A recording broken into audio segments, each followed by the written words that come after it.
kahit alam mong mali, kahit alam mong may boyfriend na, may asawa ka na, bawal na sa'yo yung taba, bawal na sa'yo asukal, everything na alam ng utak mong mali, pero hindi mo mapigil, gusto kong bumait, pero di ko magawa. Yun.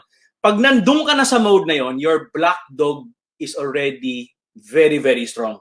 Our everyday choices, yun yung nagpapakain either black or white. Yeah. Tapos, kung sino yung mas malaking aso na pinapakain natin araw-araw, nandun na yung emotion. So, okay, our soul, yung kaluluwa natin, kung nasa ng ating thoughts, iniisip, at emotions, follow the stronger dog we feed. Yep. Okay.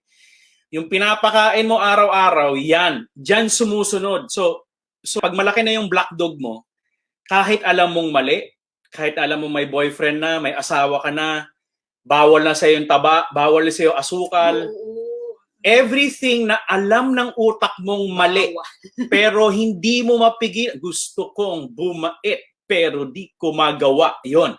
Pag nandun ka na sa mode na yon, your black dog is already very, very strong. And you might consider fasting. You need to talk to somebody na na-conquer niya yung ganong addiction. Yeah. This is RM, Relationship Matters. Your online ninong and ninang saying, wag Pera-pera lang ang pagkuha ng ninong at nina.